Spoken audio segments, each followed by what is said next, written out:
What's happening, everybody? Welcome to the Bubbas Ball Tire Outlet Arca Series here on Rebel Racing Network. I'm Eddie Smith, and tonight we hit the high banks of Bristol Motor Speedway, the last great Coliseum, as we take this high-banked half-mile oval and put these Arca cars on it and let them sing. So, looking forward to tonight. Always loving Bristol. Bristol always offering just a fantastic race package. There's a reason why everybody they go on stacking pennies. They go, what track car combination? The car changes, but you know what? Bristol always seems to be the track on the list. So looking forward to tonight, as always, here in the Arca Series. We got about 2.5 minutes left here in qualifying, and yeah, looking forward to seeing how this all going to turn out tonight. Of course, glad to have you. Thank y'all for the sponsors. Thank you, Brandon Wallace, everybody, for whoever's involved in this series. We've got all kinds of sponsors. We got Bubbas Junior Art for the starting grid and the best paint. You got the Hard Charger by Dark Horse Motorsports. Chuck Pegleg with the Pole Award. No Neck Faster Spare Hard Luck Award. The Flexible Freight Solution Post-Race Show. And, of course, cannot forget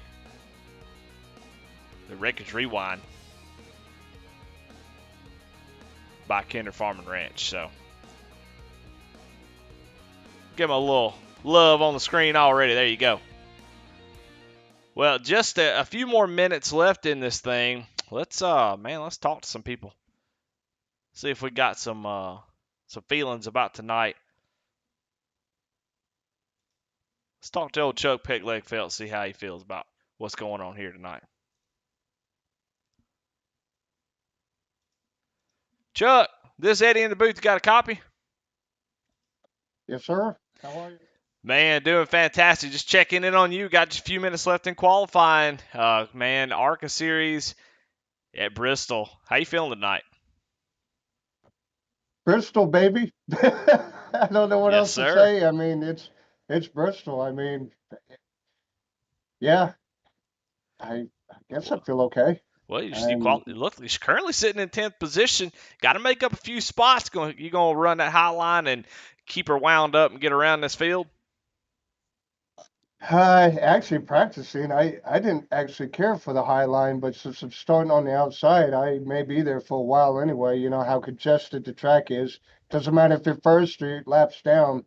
There's cars everywhere, so I'm gonna have to be on the high line. I didn't care for it when I was practicing, but that could just be the way I was driving it, though.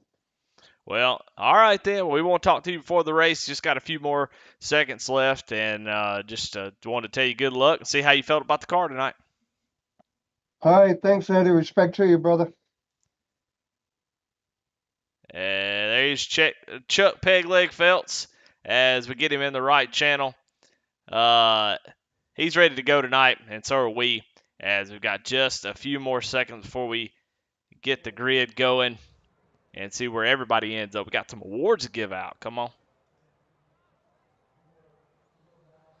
All right, practice is over, so let's get into the grid and let's give out the Chuck Pegleg Pole Award winner.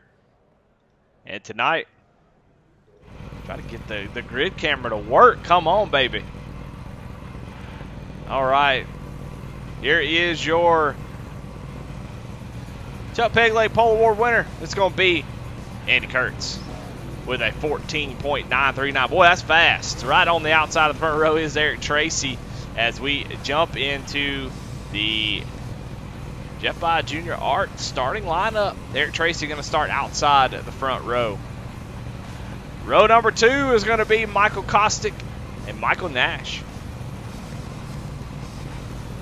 Row number 3 is Jonathan Cofield and Matt Telder. Row number 4 is Brandon Pollock and Brandon Wallace. Brandon show in that row. Oh.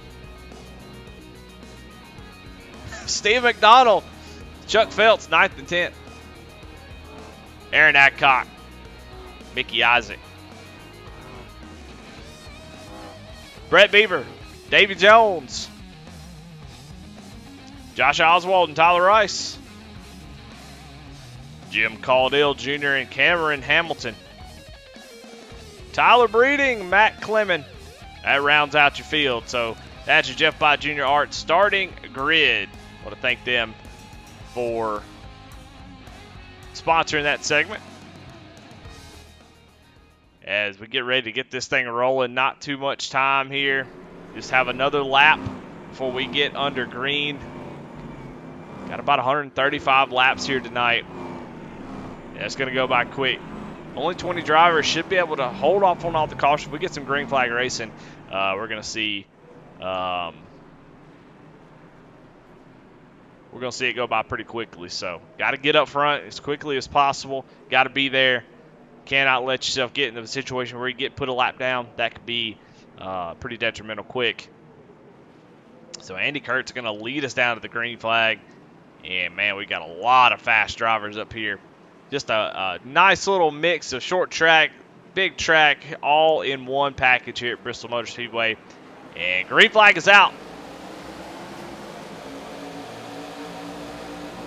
As Andy Kurtz with a nice lead down into turn number 1. Eric Tracy's going to get into the wall, though, as he comes off of turn 2. Gets a little bit of that wall, able to hang on to it, but early, just trying to get it all that he can on the restart. Gets a little bit of that wall. Hopefully it didn't hurt his damage at all, or hurt his car at all. You don't want to get damaged that early. That's for dang sure. So.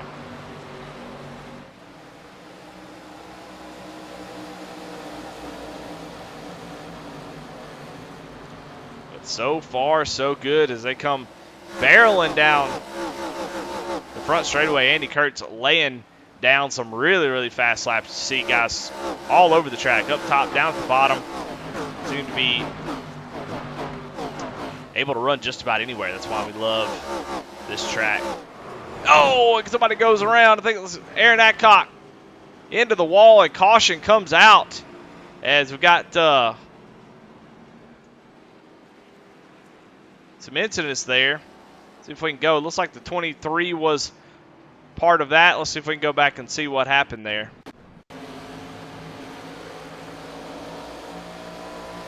See, he was already getting pretty close to the wall. Yeah, just gets loose, and Brandon Wallace going to be involved. Chuck Feltz involved as well, and it was just sort of a melee on the straightaway there as multiple drivers involved.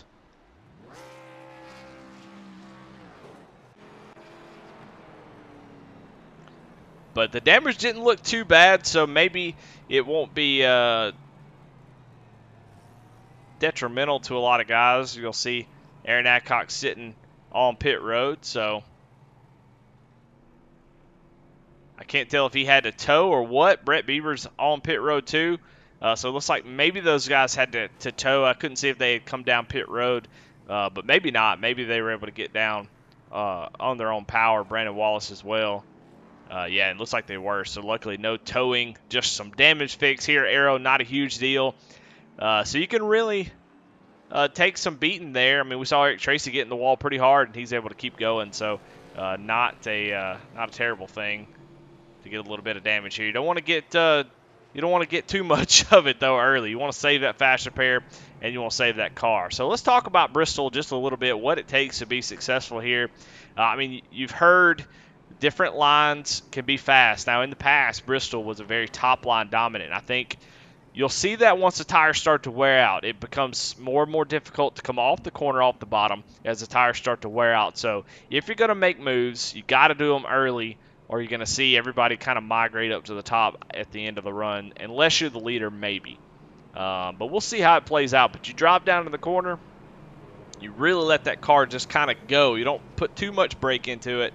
If you're up at the wall, just trying to keep that speed up, and then you've got to get the biggest run you can off the top side down the straightaway. That's where that top line is so dominant. If you cannot get on the throttle and you can't keep it matted from middle off, you're really not taking advantage of it. So that's going to be the secret to getting it done up top. Now on the bottom, really a little bit more patience, a little more finesse, trying to keep it there on the bottom. But if you can get that left front right on the apron and get the throttle going, you can really make some speed. Just going to be tough if you're side by side with other drivers to make that happen.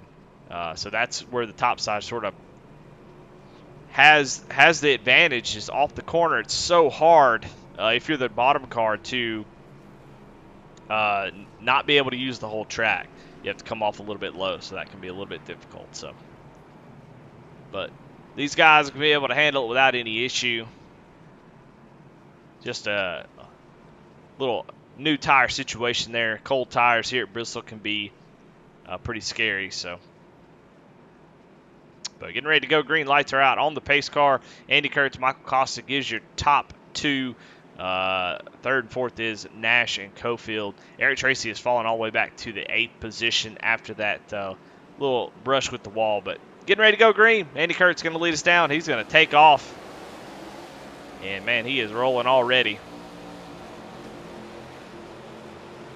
That leader, being the leader on a restart is just such an advantage. As we watch Matt Telder in that Joker color car, purple and green, going to the outside of Michael Nash.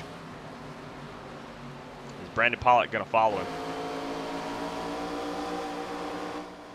Ooh, Michael Nash does a little slide job there to get that top position. Brandon Pollock going to look down to the inside, maybe try to make a move off the bottom. But you can see it's just like a big old hug. It's just a concrete hug. You drive down in the corner and you just let the track take the car where it wants to go. And you just try to keep the throttle going. But, man, you can see these guys really stepping the car out. Such a fun car to drive. And I think they're running the low horsepower package. I don't think we've migrated to the high one just yet. But it doesn't need much horsepower here. It's got plenty of horses. As you can see, these guys really rotating the car already. As looks like maybe David Jones has gone around. Let's see if we can find him. David Jones slow on the track, as looks like he may have had a little brush with the wall, but is back rolling. We stay green, so not enough to bring out the caution, that's for sure. Up front, got some Bandits boys with the BK driver out front. The Bandits drivers nose to tail here for second and third. That's Michael Kostic and Jonathan Cofield. These guys, teammates working together. Cofield definitely going to be one to beat, but I tell you what, Kostic is really fantastic at Bristol, so I expect to see him all night up front. And you can too. Kevin Kinder says he is pulling for all the Okie drivers here tonight, and so far, if I'm looking at the list right, the only Okie driver that I'm aware of, and Kevin, you can correct me if I'm wrong, is Tyler Rice. He's currently running in the 15th position, right behind Aaron Adcock in that Velocity Motorsports number 6 machine.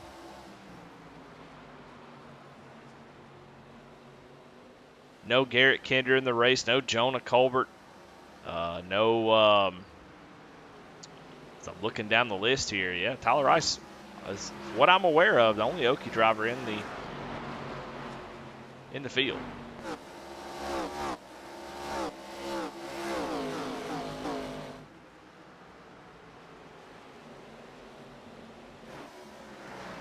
So far, Tyler Rice following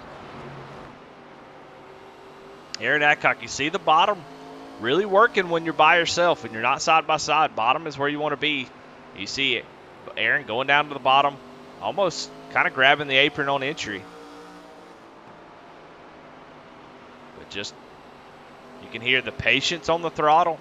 Ooh, as Brett Bieber has a big old run on the outside. Brett Bieber jumping up to the high side early, making it work. You can see the difference that it makes. Brett involved in that first incident. You see that damage. But look at the run the top side's going to get.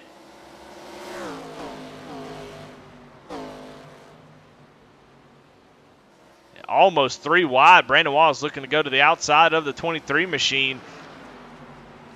Definitely don't want to go 3 wide here. I don't believe. Oh, they're going to make contact. Tyler Rice takes a little door slam from Aaron Adcock.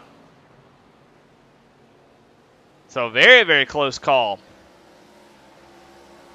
I don't know if we're done here. Tyler Rice trying to make this inside work, and Aaron really putting the pressure on him off the corner. That's the part that the bottom just can't do, is that exit of the corner. And when the 23 drives down on his door, it makes it even more difficult. So Aaron trying to protect that position. I don't know if that damage from earlier is really affecting him, because it seems like he is having a tough time making that top side work. So he may have a little bit of damage that is unresolved from that pit stop. So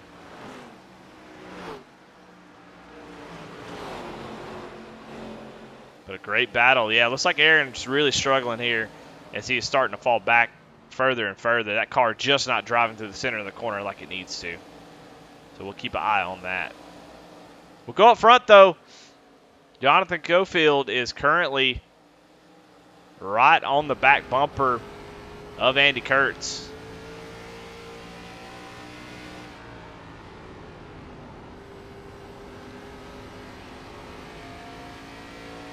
You can already see out the front windshield of Jonathan Cofield as he goes down to the inside.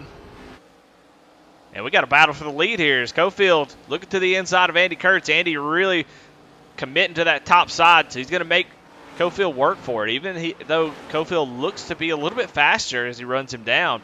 As the tires get worn through the run, it's going to be more and more difficult for that bottom line to make the pass, as that right front will be just too heated up to really grip the front end off the corner there. See how Cofield has to use the whole track, go all the way to the outside wall. Well, when he's underneath Andy Kurtz, he's just not able to hold that exit. So it's going to be very, very difficult for Cofield here unless Andy Kurtz makes a mistake. But you can already see the lap cars in front. So already got some guys in danger going a lap down. That's looks like Davy Jones and Aaron Adcock, who, like I said, got some damage trying to hold on to that car. And caution comes out and saves them. Looks like maybe Eric Tracy.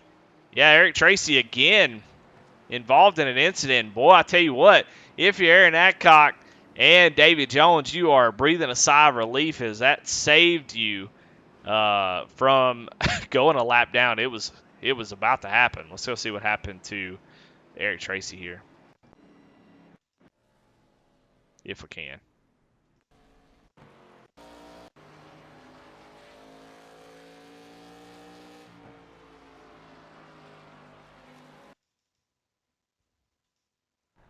Well, I'm not sure. I'm not sure what happened, but we got pit road action going on as pit lane is wide open. As you see, every one of the drivers come down pit road. Nobody stayed out as of yet. We'll see as they cross the line if anybody decides to stay out. Nope, everybody coming down pit road. Makes a lot of sense. After just 36 laps, those tires are going to make a huge difference. And you race off pit road. Looks like Jonathan Cofield wins that race and actually inherit the lead. So great job by his pit stop, or his pit crew. If we can go back and maybe see the difference here. It's like, oh, Andy Kurtz. Andy Kurtz going backwards. Oh, looks like we got a pit road speeding penalty for Andy Kurtz as he is going all the way to the back.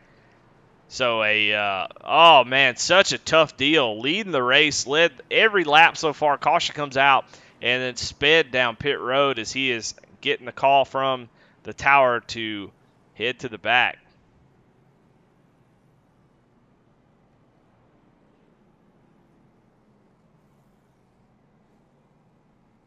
And I believe it's just an EOL penalty. I'm not sure.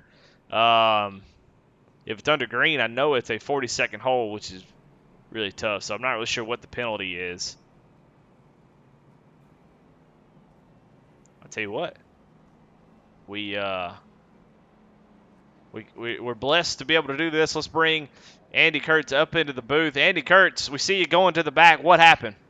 Oh, man, yeah. Well, I got on race comms and I said I guess that orange cone meant something. So I just missed a commitment cone, that's all. All right. Well, the car looks fast. It looks like you'll be able to get back up to the front. How you feel about your chances now after that penalty? Yeah, thanks, man. Yeah, I hope so. It'll be fun, racing with everyone here. So I hope we can make it happen. All right, I'm going to put you back as we're getting ready to go green. He's all the way back to the 16th position, so you hear it, commitment cone violation, as he thought it was just a suggestion, but NASCAR says, no, it's a requirement. So he missed the commitment cone, which put him all the way to the back. So tough deal for Andy. Looking to lead a bunch of laps tonight, but now he's got his work cut out for him. He's definitely got a fast car, but he's going to have to make his way through the field to get back up here. Probably going to need a little help. If it goes green to the end, it's going to be tough. But I would imagine we hadn't seen the last of these cautions. Now, like I said before, Aaron Adcock, Davy Jones, love to see that come down and get some of that damage fixed. All right, Cofield. Got a Bandits front row for this restart. Cofield's going to get a fantastic start as they go barreling down into turn one. Side by side. Some maybe looking to make it 3 wide here as Tyler Breeding looked like he was going to jump down to the middle there, 3 wide, but jumps down to the bottom and takes over that 7th position. So we got a lot of guys here on the move. You look on the list, Jim Caudill, Tyler Breeding, 2 of those drivers who are headed to the front, not wasting any time. And then Kevin Kinder's favorite, Tyler Rice, is up 7 spots. So got a battle up front, though, man. It is getting wild up here as, man, all kinds of guys trying to get up here and battle as they see kind of checking up here is, caution has come out. Try to see what happened.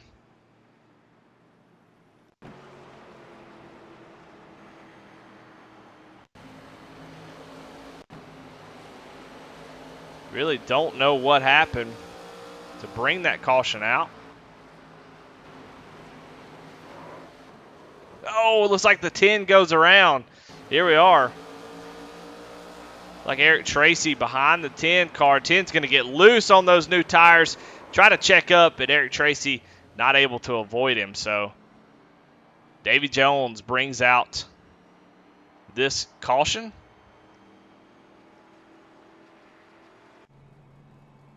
So get a little bit of damage on that left rear bumper. The caution's going to be a little bit difficult. We're going to try to do the best we can to find out who crashed, but I'm not getting a session event, so I don't see when people get wrecked or have incidents. So we'll do the best we can. Things aren't perfect. You see, we're trying to get everything lined up here.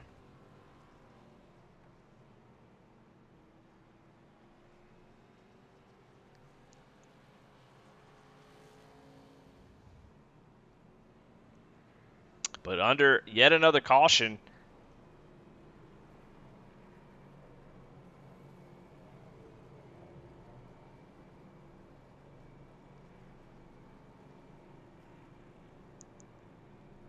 with less than 100 laps to go already. Had quite a few cautions. If we can get going green, I think we'll see this race be a very, very interesting one, as there's some guys on the move running these leaders down.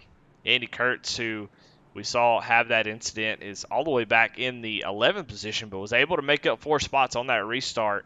So it worked out really well for him. He's able to get 4 spots, get line back up, and get a shot at it again. And make up some more spots, make his way back up towards the front.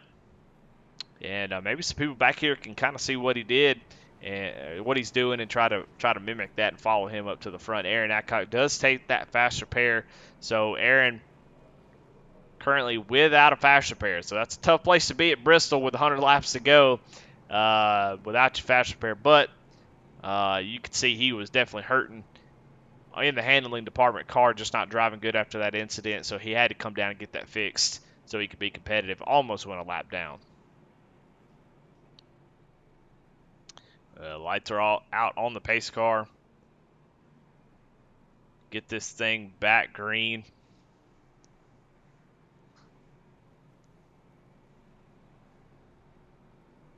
And lights are back back on the pace car, so it must be some sort of issue getting everything rolling.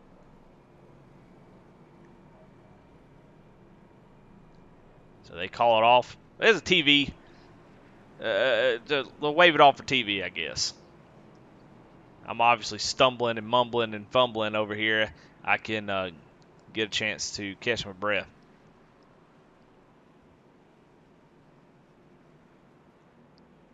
I'll tell you what, let's go on board on this restart with Tyler Breeding and see what it's like on these restarts here at Bristol as guys are running all over the track, top, bottom, trying to navigate this as we go green here. A little unique perspective here on a restart, what these guys deal with, how stressful it can be.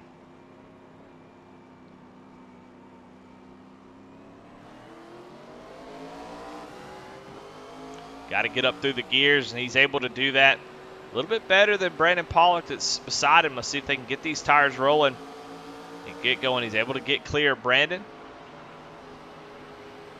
There you see Cofield able to get a small gap, but man, it is stacked up right in front of these.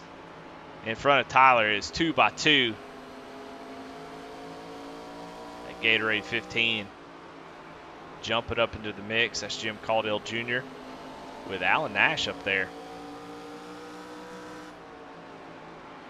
And Cossack going to go around to the outside and take the lead on the top side. So Cofield running the bottom.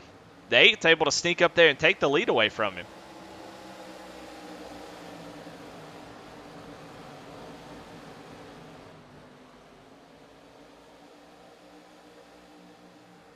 And now I think Cofield may be in trouble a little bit. He's got cars lined up on his outside, and he's not able to get back up there. He's going to have to maybe try a wild move to get himself clear, but there's just not going to be an opening. He's going to maybe try to get it there, but wasn't able to do it. So Cofield, who was leading on the restart, is going backwards.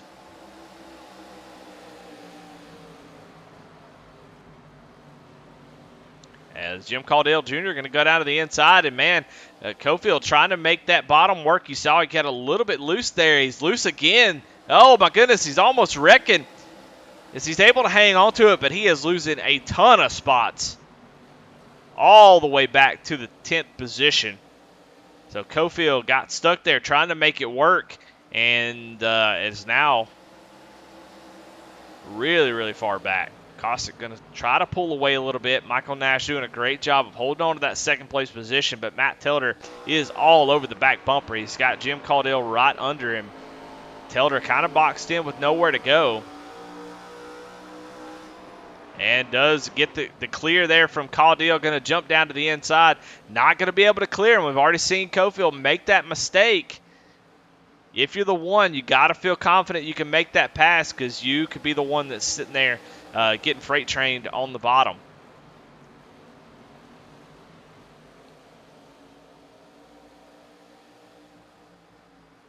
But great racing here up front.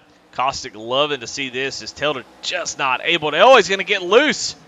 You just see, man, trying to work that bottom side. It is so difficult. And then he slides up in front of Tyler Breeding. And then caution is out as cars everywhere here on the backstretch.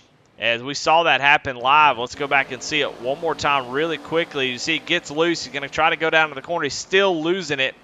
And he's going to slide up in front of Tyler Breeding. Tyler tries to check up, but just nowhere to go. And you see Andy Kurtz, Jonathan Cofield involved, Brandon Pollock, Josh Oswald, Eric Tracy. Oh, my goodness. And the 83 of Cameron Hamilton gets flipped, turned upside down. And he'd like to take a minute and sit right there. And Tyler Breeding goes up his back bumper, and I don't know what's going on there. Good grief. I don't know. In a 2023, I don't know if that was consensual. Watch this from Tyler Breeding as he trying to get the car back going. And checking the 83's undercarriage. I'm sure he appreciates that. Oh.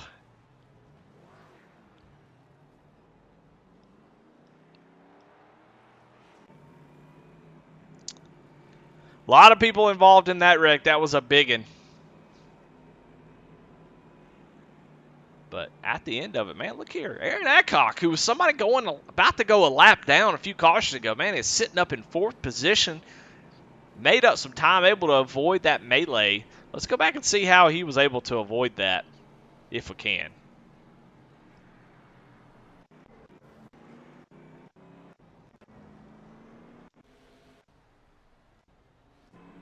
Or, you know what? Let's not do that. See if we can find it. All right, here we go. Yeah, he was already up to the 7th position, just able to skirt right past that and take over that 4th position. So great drive by Aaron Adcock as he is able to skirt around that wreck.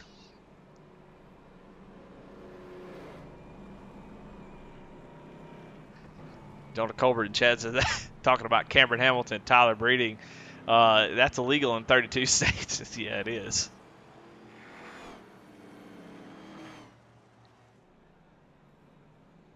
Well, trying to get them lined up. Going to take a little bit for this caution to get complete is.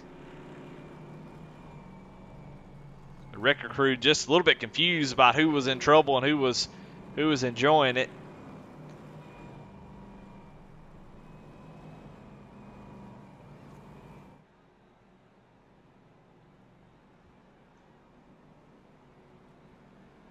But, yeah, anyway.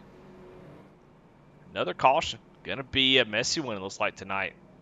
So, sometimes it bees that way, you know. As we look at the standings, Jonathan Cofield currently your points leader, and he was involved in that. Didn't get too much damage from it, but falling back to the 7th position, he was up front leading.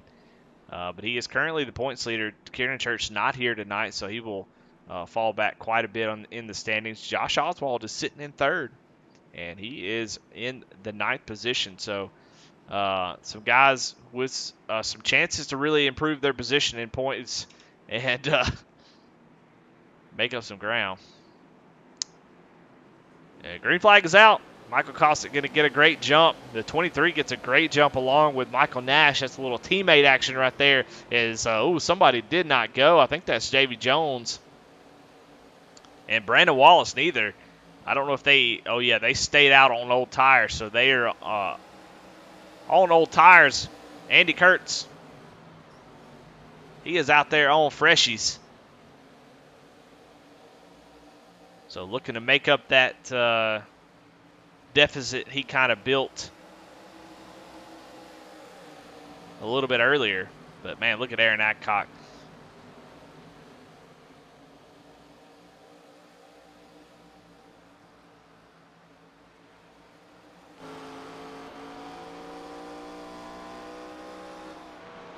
Feeling a little froggy, man. Trying to run. You can see him leaning on that right rear tire as he tries to run down the 8 machine. He's got a lot of folks coming. He's got to go. Now the question is, when you get up to somebody and you're trying to pass them, and you're trying to pass them at Bristol, there is a little bit of time that you have to make the decision. You don't have a whole lot of time as guys are coming from behind. You got to make the decision. Do I commit to the top side? Do I make a move? Do I just ride behind the 8 and try to let everything kind of work itself out? Because if I dive down to the bottom, I might get freight trained on the top side. So it's a tough call to make.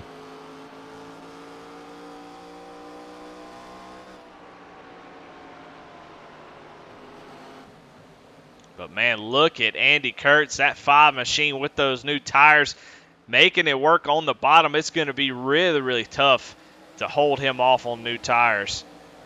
So you got Andy Kurtz and you got Jonathan Cofield with new tires also. And you see, really in the middle of the corner that, we got wrecks going on back here. We got cars going everywhere. No caution, though. It looks like Steve McDonald, maybe Matt Telder get tied up a little bit. But we stay green. Here comes Andy Kurtz.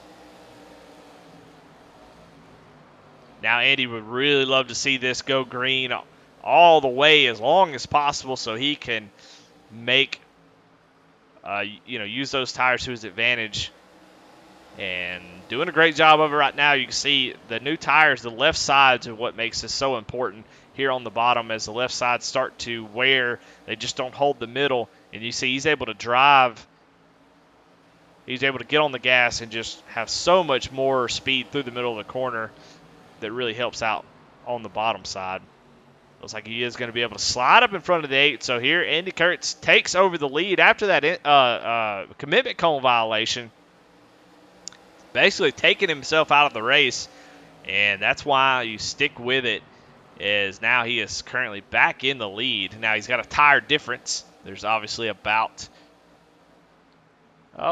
25 lap different on those set of tires that he's got over Michael Kostick, but we'll see how that plays out at the end. If he can go green all the way, he's in good shape.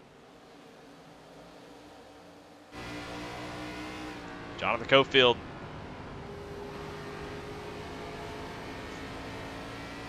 Another one of those guys on new tires, making its way through the field. That's your points leader.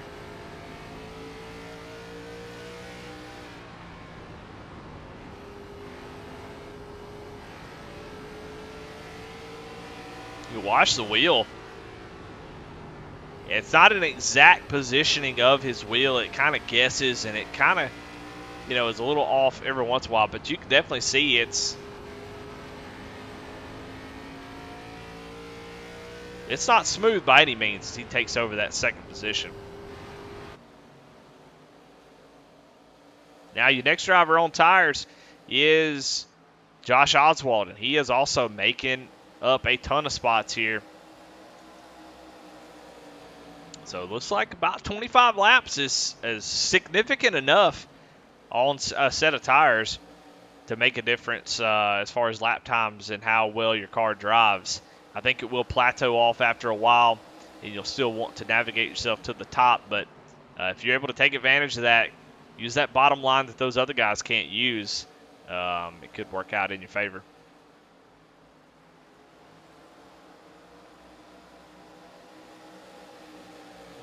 Caudill looking down to the inside of the 23 of Aaron Adcock.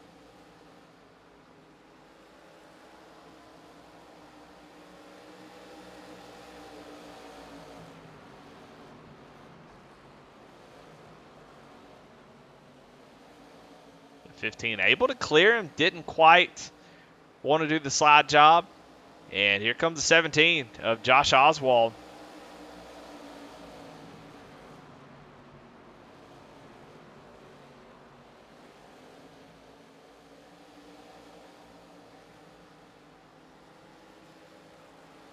And 17 able to take over that position, so move him into the top 5 as Aaron Adcock falling off just a little bit as those tires start to wear out. Now Jim Caudill Jr. setting his sights on the 8 machine as he is trying to crack the top 3. And caution is out. It's like Tilder got a little bit loose. Let's go back and see what happened. Oh my goodness. Kinder Farmer Ranch Records Rewind. Kinder Farmer Ranch getting all that they can get tonight. Come off the corner, Davey. Looking fine. Tilder drives down in the corner and just kind of runs over David Jones, man. I don't know what that's all about.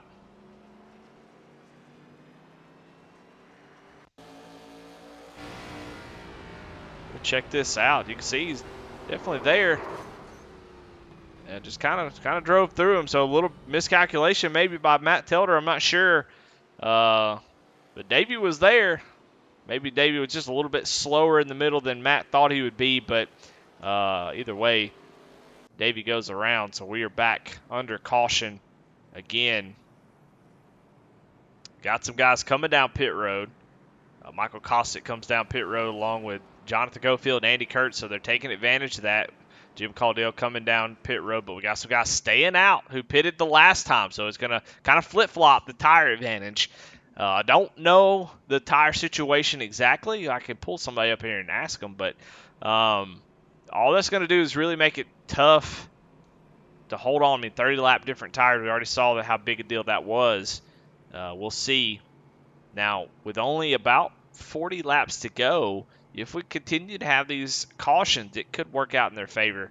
But Andy Kurtz is going to come out in 5th position with those fresh tires. I think it's going to be real, real tough for these top 4 to sort of hold them guys off.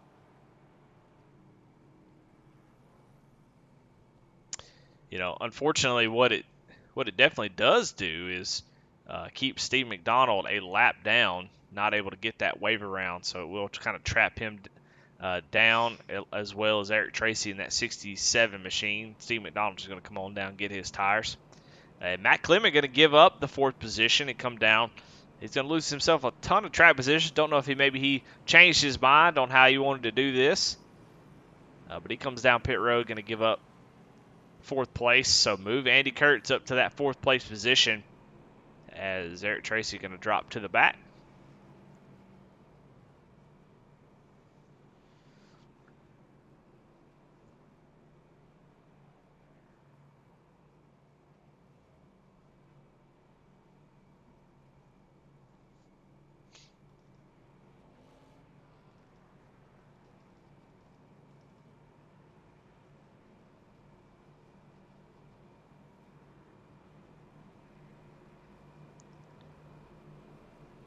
Well, tell you what, we got to give out some awards. We're going to go ahead and give out the Jeff Bye Jr. Best Paint of the Night. He's leading the race, and he's got the Best Paint of the Night. Little STP look-alike scheme with Velocity Motorsports, and currently looks really dang good out front. So congratulations to Josh Oswald for winning the Best Paint of the Night as we get ready to go back green. 3 drivers here. Josh Oswald, Tyler Rice, and Chuck Feltz. Your top 3 stayed out on that caution. Those guys behind them are going to be looking to go. Hopefully these guys don't spin their tires. That's going to be the tricky thing. And it did a great job on that restart as the cameraman zooms all the way in, trying to see everything. As we watch the tires, you see, man, Aaron Adcock making that top side work really well. As already Tyler Rice under fire, the 5, not able to get the power down though, so Tyler Rice holds him on for just a little bit. Man, Aaron Adcock though, man, he is rolling. Aaron ain't playing tonight. He's got some speed, especially on the early run. We saw him fall back a little bit. Oh, and he's going to get loose. Oh, in front of the field again, and oh, it's a huge wreck as Aaron Adcock gets loose. We saw him really driving that car, and he goes around, and we are under caution again. And unfortunately for the 23 and the 75, that is going to be some big damage.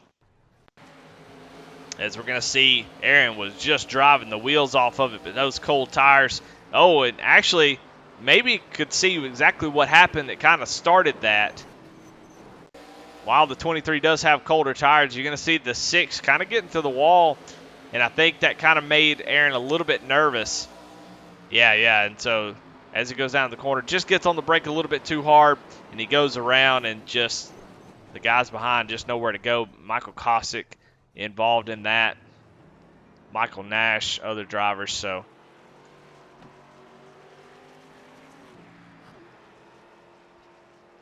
Man, it has been a mess of a race here tonight.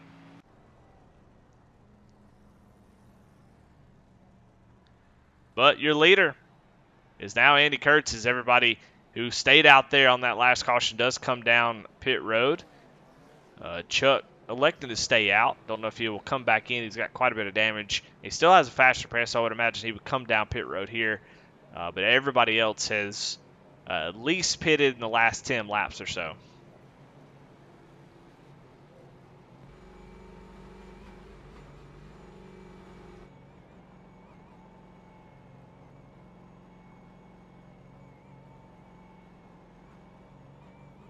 Donna Colbert asks if the leader's wrecked under caution. I don't know. I'm not real sure.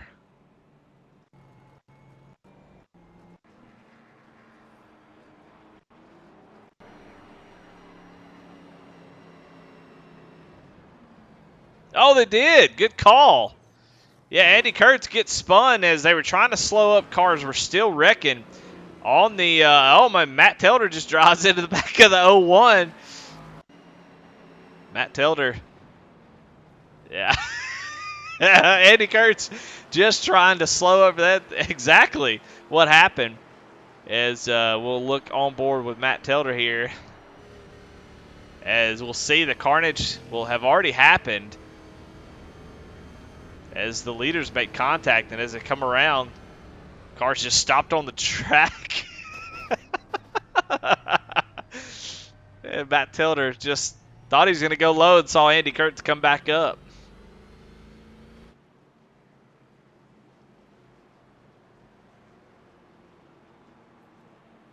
My goodness. Andy Kurtz does retain the lead, though, so that was nice. So checking up for that wreck, and you see Bristol, just a big funnel for these cars. Sometimes just not anywhere to go. You never know what cars are going to be able to, doing as they're pulling across the track. And, you got some guys think you can just drive through there. Some want to slow down and try to make sure guys can get things under control, and it just clogged up quick. Luckily, we don't have any safety rating in the league, so there's no danger of losing licenses here. All right, gonna have a little over 35 or 30 laps to go here. Andy Kurtz with the lead. Jim Caudill Jr. in second. Another great restart for Andy Kurtz, recovering from that commitment cone violation. And taking over the lead. But Jim Caudill Jr., Tyler Breeding, and Matt Tilder got something to say about it, I would imagine. Tilder going to go down to the inside of Tyler in that 32 Pennzoil car, and Matt gets a little bit loose. Going to have to check up. That's going to maybe open the door for Brandon Wallace, who's having a fantastic run in that 5th position. Able to get some of that track position and get himself up in the top 5.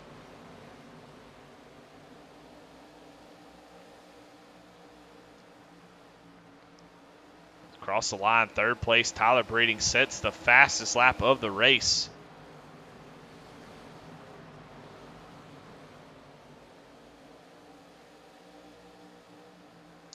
And then not to be outdone, Jim Caudill Jr. follows it up with the fastest lap of the race of his own.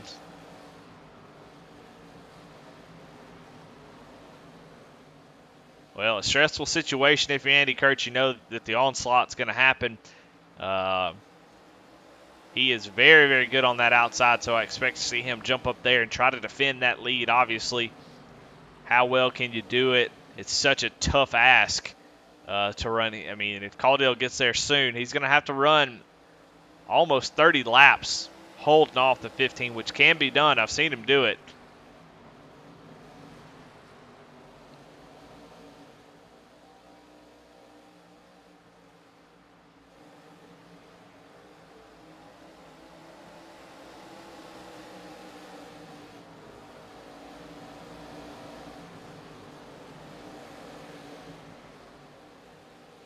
Talked about it already. Caudill in a good spot where he's getting ready to attack the lead, but the problem is you've got to be wary of the ones behind you. If you go down to the inside here, if you're the 15 and you get a run, Tyler Breeding can jump up to the outside and sort of trap you down there, and that could be detrimental to the 15's bid for the win, as he could fall all the way back to 4th. We've already seen a couple drivers do that, Cofield being one of them. So 4 drivers right on top of each other. It makes it really tough for Jim to really make that call, to make that pass. You can already see the 32 maybe looking to the top side. As you see the run, the 5 gets down the straightaway. So the 15 going to have to be a little bit patient. Maybe wait on the 5 to make a mistake. He's trying to get a run off the corner down the straightaway. If he can get a good enough run, if Andy kind of checks up off the corner and gives the 15 momentum, he can drive down to the bottom and try to do a slide job. But, man, that is a tough deal. Bristol, a lot of people don't know this, and Andy actually gets a little bit loose there. That's what Caudill needs. A lot of people don't know this, but the track, the corners are not the same. One's tighter than the other.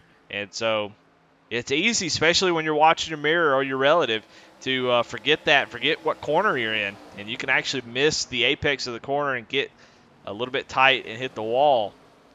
So you got to be careful of that. Right now, Andy doing a fantastic job.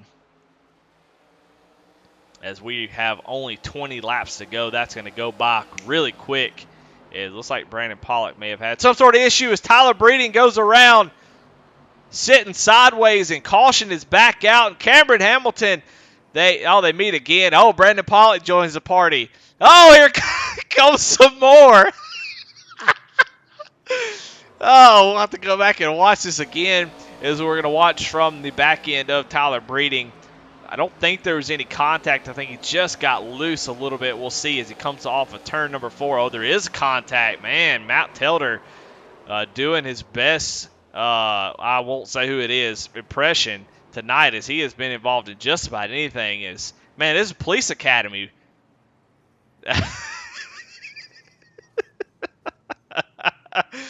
Let's go back and let's watch from let's see if we can find Steve McDonald's in-car camera,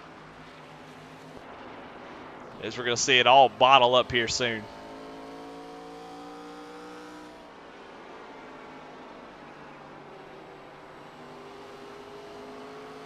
See the car going around now. Steve McDonald slowing down. It just plows. My goodness.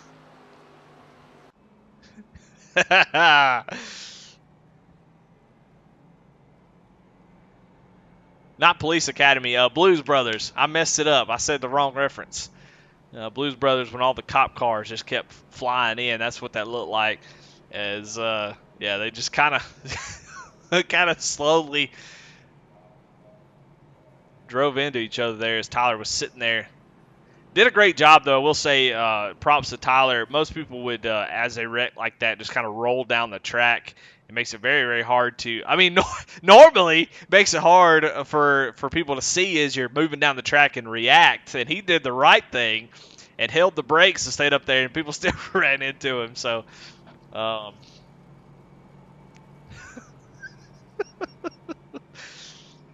my goodness. It is so difficult. I'm laughing just because of the visual of it. I'm not laughing at the drivers like they're bad or anything. It's just the visual of the drivers not being able to do anything about it. You can't get on the brakes. There's really nowhere to go without running into somebody. And you just have to kind of slide into the guy that's parked on the track.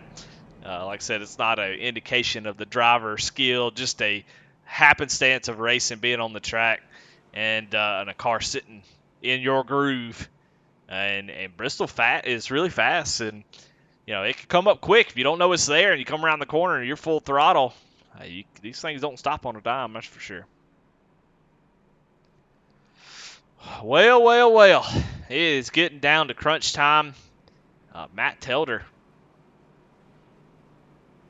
in second place with Andy Kurtz out front and Matt Clemmen. We've got some guys. We missed pit stops as I'm running my mouth. And so we've got some guys come down and take their last set of tires as we get ready to go green here.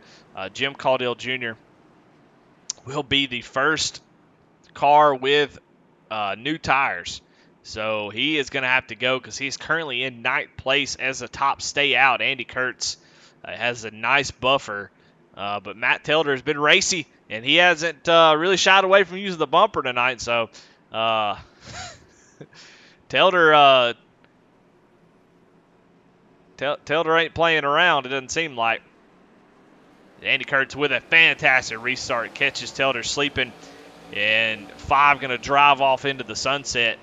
It's going to be really tough for those new tires to run him down, I believe. Let's see what Telder can do as he gets a nice run off of turn number 2. He's going to jump up to the outside. He's been making that work. Andy Kurtz running that bottom. And he is there. Telder is leaning on that right rear off the corner. And you see Andy Kurtz going to move up, take that line away. He's going to basically say, here you go, Telder. Go down to the bottom. That's yours if you want it. And see if he can make that pass. We're coming around to take 10 laps to go, so We got battles going on all over the track, but the battle for the lead is where I want to stay. I want to see how Telder can make this work.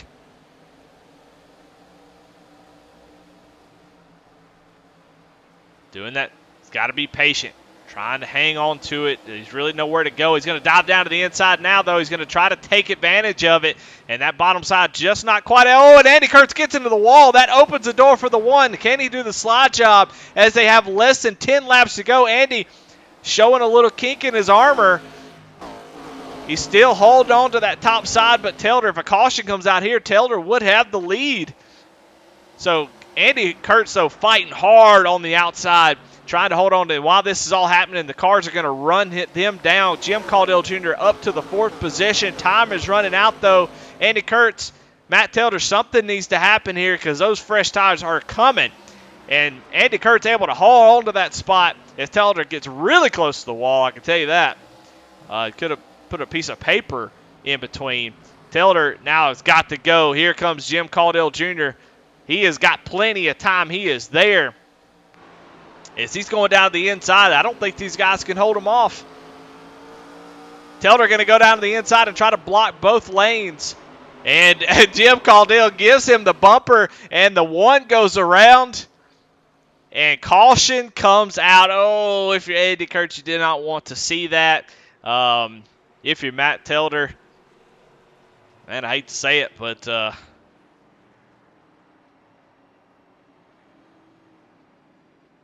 kind of, you know, it's at some point you kind of reap what you sow, I think. And I think the one has used his bumper quite a bit, and Chuck is sitting sideways on the track. As we'll go back and see what happened from Chuck's point of view. And see, almost 3 wide here as that contact's going to happen right in front of him.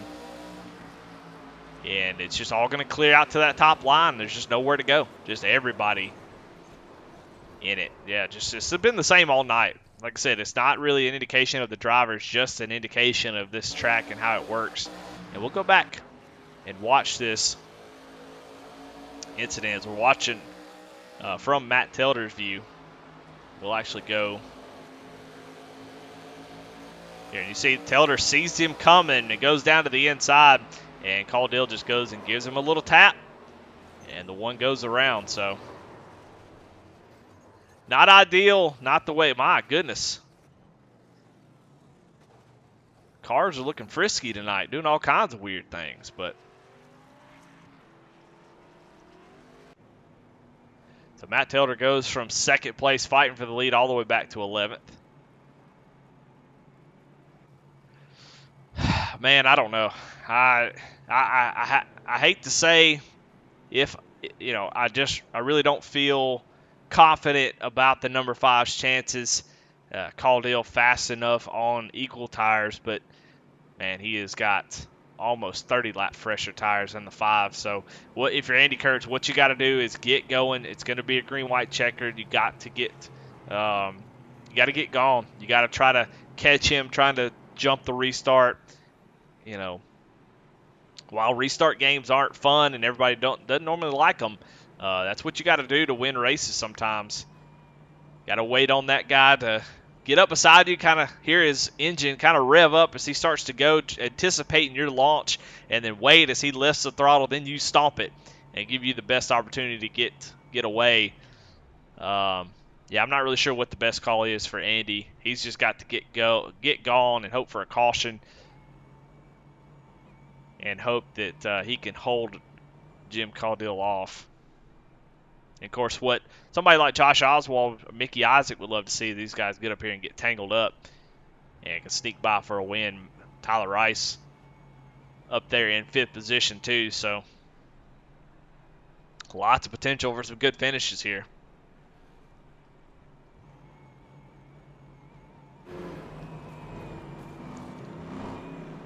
Lights are off on the pace car. Got to be nervous if you're Andy Kurtz. Man, you've got 45 laps on these tires. You do not want to spin them. Down on the inside of Bristol can be scary. Concrete, not always ideal on the rear grip. So you got to be careful. You don't spin the tires. You want to but you got to get gone. It's a catch-22 for sure. All right, here we go. Green, white, checkered here in the Rebels Arca series. See if Andy can get away. He does get a good start, but the 15 gets another just as good a one. And so now let's see what the 5 can do. He's going to drive down to the bottom, but the 15 is going to get a nice run off the corner as they go down into the final corner. To take the white flag, Caudill is going to have some help here. What's he going to do? What's he willing to do to get this win? White flag is out. Here comes Caudill down to the inside. The 5 trying to hang on to it. Last chance for the 15. Is he going to be able to make it stick? He goes down to the inside. They come off the corner. And Caudill does it. He gets it done on the inside and is able to get the win at the line and take the checkered flag. What a fantastic run to the finish. A valiant effort by Andy Kurtz. I got to give him props. Really, really old tires. Everything stacked against him, and it came down to a half a car length. So let's watch that one more time. You see Barney waving the white flag. Andy doing the right thing, trying to make sure he keeps the momentum up on the outside. Caudill is there. He's going to drive it hard as he can down to the inside, make those new tires work for him, gas it up, and he had just enough momentum off the corner, and that was your race for the win. So congratulations, Jim Caudill, burning it down on the front stretch.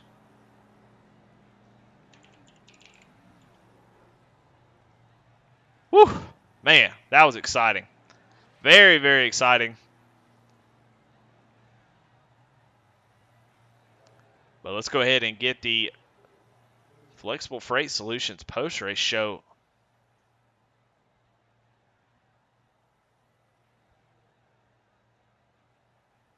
As we wait to maybe talk to Jim Caudill. We'll give him a minute to get in here, so let's go ahead and pull up the results. And let's see where everybody finished. Jim Caudill, Andy Kurtz, and Josh Oswald, your top 3. Mickey Isaac comes home in 4th, involved in a couple incidents and able to come home in 4th place. Michael Kosick on new tires, just not quite able to get, not enough time to really put him to use, comes home in 5th. Eric Tracy, man, what a great finish for him. We kind of saw him have some trouble as well. He comes home in 6th. Tyler Rice with a fantastic finish in 7th. So Kevin Kinder should be happy that the Oklahoma driver comes home with the top 10 finish. Brandon Wallace in 8th. Matt Clement in 9th. Great finishes out of those guys. Michael Nash rounds out your top 10. 11th, Matt Telder. We saw him really using the bumper a couple times on accident and a couple times maybe on purpose. And kind of had the same thing done to him. He was up front all night long, super fast, but ends up in 11th. Brandon Pollock in 12th. Davy Jones in 13th. Steve McDonald in 14th. Brett Bieber in 15th. Chuck Pegleg Phelps comes home in 16th. Tyler Breeding in 17th. Cameron Hamilton 18th. Jonathan Cofield 19th and 20th. Aaron Adcock. Some really disappointing finishes. Those last 5 or 6 drivers definitely disappointing. They were running really, really well, but congratulations to everybody in that is your field. Let's go ahead and try to get some of these interviews going. Let's start with Jim Caudill Jr., who we have right now. Jim, you got me? Gotcha. Man, what a race. Fantastic. You kind of started off at the back, had to work your way to the front. Had some tire differences here and there in the strategy, but all came together there at the end as you started outside the front row on that green, white, checkered, and it looks like maybe the tires were the difference there at the end. So congratulations on the win. But, man, talk about your race. Talk about from the beginning what you needed to do, what was difficult, and what you were trying to accomplish to get up to the front, and how do you think it all worked out at the end? I haven't ridden very many races at Bristol, or not, at least not the last few years. So I felt like just kind of starting in the back. I didn't want to ruin anybody's race early, so just kind of got the feel of it. And everybody was pretty respectful, coming through the field and was giving each other plenty of room. There's a few wrecks here and there, but it's Bristol, so you'll have that. But I just kind of got in a rhythm about halfway through the race and kind of figured out a few different lines where I could try to pass some people, even if they were on the top. And so it come down to about 20 laps to go or whatever that was, when we got the caution. And I almost didn't go take the tires. That's what I was telling Andy. It's like I debated back and forth because they had good track position, but I wasn't sure I could pull off the pass on the same tires as him. So I went for broke, kind of, and gave up the track position to go get the tires, and it just kind of worked out. Well, talk to me about that last lap. You knew you weren't going to get the top, so you knew you had to make it work off the bottom. Do you credit your starting in the back, having to work your way to the front, being able to move around, see how the car reacts at certain points on the track? Do you credit that as your ability to make the move down at the end? I mean, it's just a great move. You were there on his bumper, drove down in the corner, and just made it stick. That last lap, what was on your mind? What were you trying to do there? Did it work out like you planned, or did you have to maybe change it up? How'd you make that last lap move? I was really thinking with the pace difference before that last caution, which honestly was my fault and probably hurt me because what I didn't really account for was, Andy's tires cooled back off during that, and he took off really well. So coming to get the white, I wasn't even sure I could get to his bumper, but I got a good run through 1 and 2. And I kind of just ran the hot lap, like my qualifying line in 1 and 2, to try to make up as much time as I could. And like you said, I was kind of to his bumper, and I'd like to take credit for some type of great strategy to it. But really, man, I just drove down on the corner and throttled up and hoped that it would turn enough to stay off his door. I wasn't going to wreck him. Definitely not intentionally anyway. I was, if it would have pushed, I would have just lifted out of it and took second. But it stuck just enough that I was able to get him by a fender or so it worked out. Yeah, fantastic race. I mean, just a lot of fun to watch you guys race it out at the end. I was talking about at the beginning of the race, when people talk about where they love to race, Bristol is always at the top of people's lists, and it just for this reason right here, just always really good racing, good finishes, and man, you're the winner tonight. So as always, man, who you got to thank? Any sponsors or shout outs? Yeah, just again, I always try to thank all the guys that put this deal on, and you for doing the broadcast, and everybody that watches. You do a good job with these, and had a lot of fun tonight. This race so much better than I thought it would. I was almost dreading it in a way. I was like, man, it's gonna be a mess, and it actually ended up racing pretty well. So, got to thank Tyler and Cam that ran the race with me, and they didn't have much luck there near the end, but both had good cars. So just enjoyed it and look forward to running with you guys again. Well, there you have it. Your winner tonight at Bristol, Jim Caudill Jr., takes the win there on that last corner pass to take the win away from Andy Kurtz, who is standing by, and we'll grab him in a second. Let's see if we can get him in here real quick. And Andy Kurtz, this is Eddie in the booth. You got me? What's up, brother? Gotcha. Well, man, a fantastic drive for you. I mean, to have the issue on pit road, that commitment cone violation, go all the way to the back, and with pit strategy, kind of maneuver yourself back up to the front. And pit strategy helped you get back up there. Ultimately, may have been what lost you the race, but I don't know, man. Could you have done anything different? I feel like you raced that last little bit as perfect as you could, and just came up half a car length short.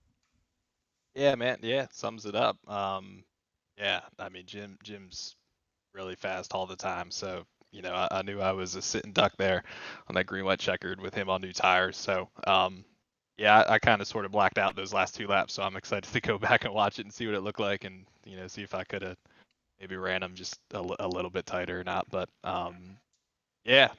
I mean, I was happy just to hang on, I guess, as well as I could there. But yeah, all in all, super fun race. Bristol's definitely not my best track. I'm not a big short track guy, so I was definitely happy with the run here. And yeah, I totally missed a commitment cone. Cofield, he got me there getting on pit road, so I figured I'd go pit with him, and I just missed a cone, so that was on me. But it was really fun racing back up through the field with everyone, and I'd say all in all, it was a really good race for Bristol. So a lot of fun out there. Well, I mean, if you say you're not a short track guy and you don't know if you're that great at Bristol, but I mean, what's the key for your success here, especially tonight? I mean, you showed you're one of the fastest cars on the track. I mean, where do you think you may not like Bristol, or if you're not a short track guy, what does Bristol a little bit different than most short tracks? What do you think is different that kind of falls into your lap as far as hey, you're pretty quick here. Yeah, I think I mean I definitely feel like I've gotten better here. Couple, as I've run here more and more. Yeah, tonight was probably my best feeling race, at least for me here. And I feel like I was really trying to save tires. This track feels so fast, even though it's a short track with the banking, you feel like you're flying. So it's fun.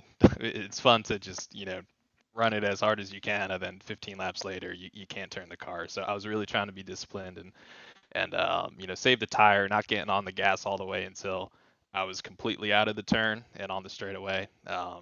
Just trying not to burn the right front up. So maybe that helped. I think it did. So I'll try to keep on, keep on learning here and getting better next time. Well, second place finish is pretty dang good already, but I do have a question about that last restart. Knowing that you had, fresh tires all around you, and you were on the old tires down the bottom of a concrete track, how nervous were you about tire spin as y'all took the green flag? Yeah, a little bit. I mean, luckily I was able to practice a couple times in the race restarts from the lead. And first gear seemed to work in this car, and I think restarts when you can start in first gear and put the power down all the way and not worry about spinning tires is a lot of fun. So banging through the gears real quick on the front stretch is fun, and I wasn't too worried about that. But 1 and 2, I kind of learned a little bit the restart before that on old tires. I went to the bottom of 3 and 4 on that first lap of green, and Telder ran the top, and he really caught up to me. So I knew through my checkered with Jim behind me, I got to go to the top right away in 3 and 4, and it worked for almost as much as I needed. It just came up a nose short. So. Well, all right, man. Well, it's good talking to you. Congratulations on second place. As always, man, who you got to thank? Any sponsors, shout outs? Thanks, man. Thank you for putting on a great broadcast and all the series here. I'm excited to go watch this one. I want to thank everyone for putting this on and letting me race with you guys a couple times a week.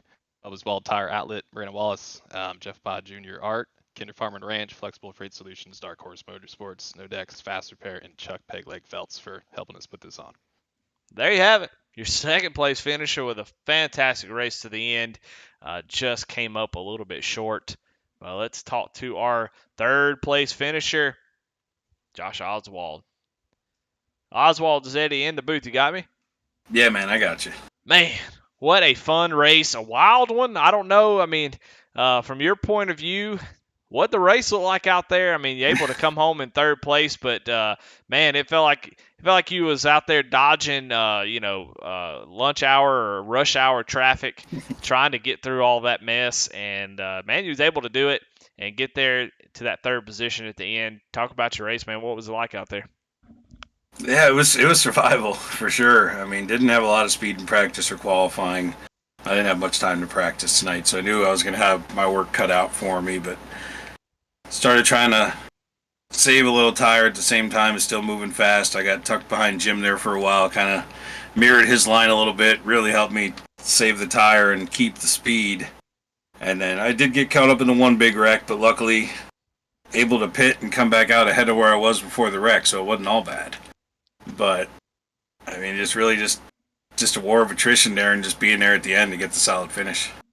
Yeah, I mean, we saw guys working the bottom and the top. Did you find one or the other be, just more preferential to you, or did you like to move around? What was kind of your preference as the race went on, as far as what line you ran and how you maneuvered around the track?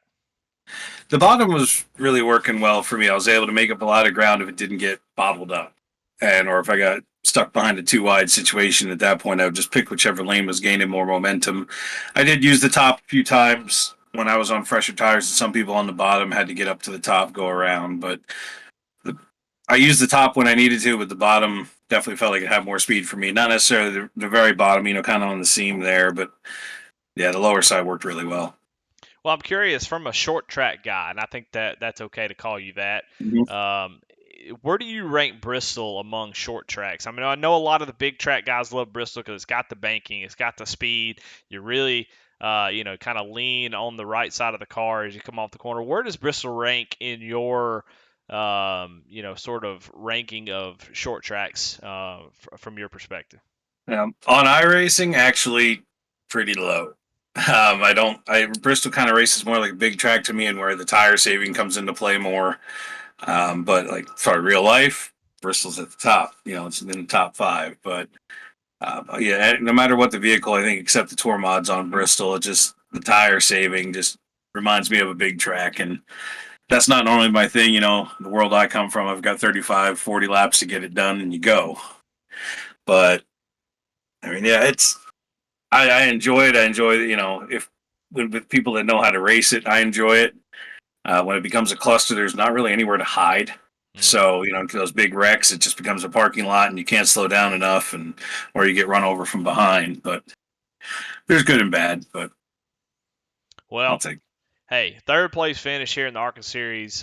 Dang good drive from you, taking that Richard Petty look-alike car, Velocity Motorsports car to third place finish. So congratulations, Josh. And as always, man, who you got to thank? Any sponsors, shout-outs? As always, I'll thank you for taking care of the broadcasts. They're always really fun to watch. Our terrible dictator admin of this series, Bubba. Velocity Motorsports, Superior Performance Motorsports, Big Frig Coolers, Thunderstruck Super Series. Just my friends and family that watch at home. There you have it. Third place finish for Josh Oswald. Just a fantastic race out of everybody tonight. A couple guys getting a little wild out there, but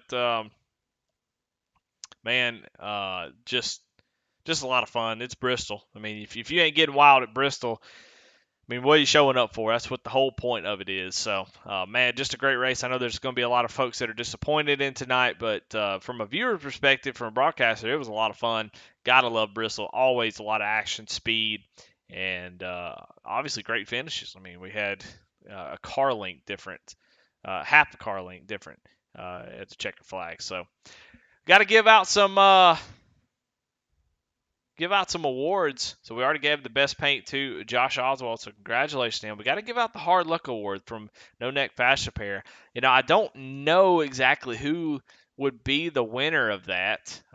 There was a lot of guys who had some tough luck. It's really hard for me to pick just one driver.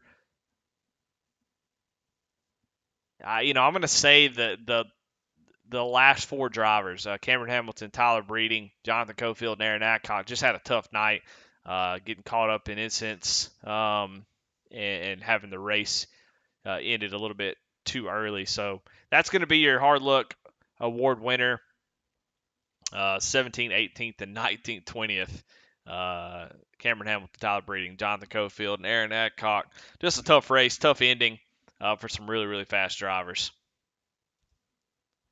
The Hard Charger Award, let's see who is able to get that done tonight, and that's going to go to Jim Caldwell Jr. My man won the race, and also the Hard Charger Award brought to you by Dark Horse Motorsports, so thank them for sponsoring that as well. So, all right, guys, well, I ain't got nothing else to say. We've already said enough already. I'm not even just talking in circles, not even saying anything anymore. But man, it's just a blast. Love this series, and tonight put on another show.